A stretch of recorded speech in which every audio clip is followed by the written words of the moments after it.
హెచ్ఎఫ్ఎండి అనేది వేగంగా వ్యాపించే అంటువ్యాధి. ఢిల్లీ ఎన్సీఆర్ ప్రాంతంలోని క్లినిక్లు, ఆసుపత్రుల్లో హ్యాండ్, ఫుట్ అండ్ మౌత్ వ్యాధి కేసులు వేగంగా పెరుగుతున్నాయి. ఢిల్లీ, గురుగ్రామ్, నోయిడాలో కొత్త కేసులు నమోదవుతున్నాయని వైద్యులు తెలిపారు. ఇక ఢిల్లీ ఎన్సీఆర్ ప్రాంతంలోని క్లినిక్లు, ఆసుపత్రులలో హ్యాండ్, ఫుట్ అండ్ మౌత్ వ్యాధి కేసులు వేగంగా పెరుగుతున్నాయి. ఢిల్లీ, గురుగ్రామ్ మరియు నోయిడాలో రోజుకు 5 నుంచి 6 కొత్త కేసులు నమోదవుతున్నాయని వైద్యులు తెలిపారు. ఈ వైరల్ ఇన్ఫెక్షన్ ప్రధానంగా పిల్లల్లో జ్వరం, దద్దుర్ల రూపంలో వ్యాపిస్తుంది. హెచ్ఎఫ్ఎండి అనేది వేగంగా వ్యాపించే అంటువ్యాధి. ఇది సాధారణంగా కాక్సాకీ వైరస్ A16 ఎంట్రోవైరస్ 17 వలన సంభవిస్తుంది.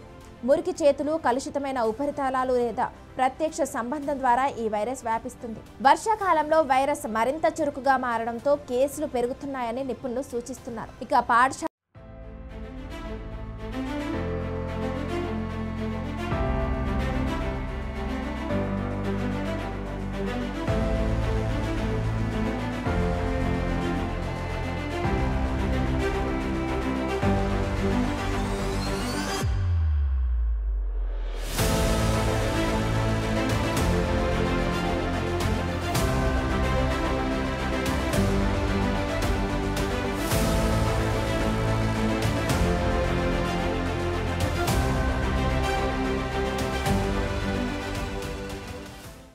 డెకేర్లు, ప్లే గ్రూప్ల వంటి ప్రదేశాల్లో పిల్లల ద్వారా ఇది త్వరగా వ్యాపిస్తుంది. హ్యాండ్, ఫుట్ అండ్ మౌత్ వ్యాధి ప్రధాన లక్షణాలు చూసుకుందాం. వైరస్ సోకిన 3 నుంచి 5 రోజుల తర్వాత లక్షణాలు కనిపిస్తాయి. తేలికపాటి నుంచి మధ్యస్థ జ్వరం, గొంతు నొప్పి, మింగటానికి కష్టం, ఆకలి లేకపోవడం, నోట్లో బాధకరమైన పుండ్లు లేదా ఎర్రటి దద్దుర్లు, చేతులు, కాళ్ళు, మోచేతులు, మోకాళ్ళు లేదా పిరుదులపై ఎర్రటి దద్దుర్లు.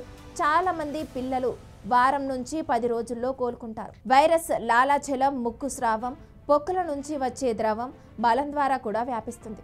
ఇక లక్షణాలు కనిపించక ముందే కొందరిలో వైరస్ వ్యాప్తి చెందుతుందని వైద్యులు పేర్కొంటున్నారు. 5 సంవత్సరాల కంటే తక్కువ వయసున్న పిల్లలు దీని బారిన పడే ప్రమాదం ఎక్కువగా ఉందట. అయితే బలహీనమైన రోగ నిరోధక శక్తి ఉన్న పెద్దలు కూడా దీనికి గురయ్యే అవకాశం ఉంది. ప్రస్తుతానికి హెచ్ఎఫ్ఎండికి నిర్దిష్టమైన మందు లేదా వ్యాక్సిన్ లేదు. చికిత్స ప్రధానంగా లక్షణాల ఉపశమనంపై దృష్టి పెడుతున్నారు. జ్వరం, నొప్పి కోసం వైద్యుడి సలహా మేరకు పారాసిటమాల్ ఇవ్వాలి. డీహైడ్రేషన్ను నివారించడానికి తగినంత ద్రవాలు అందించాలి. చేతులను శుభ్రంగా కడుక్కోవడం, అనారోగ్యంతో ఉన్న పిల్లలను ఐసోలేట్ చేయడం ప్రస్తుతానికి ఉత్తమ నివారణ చర్యలు. పాఠశాలలు, కుటుంబాలు పరిశుభ్రతపై ప్రత్యేక శ్రద్ధ వహించాలని నిపుణులు సూచిస్తున్నారు.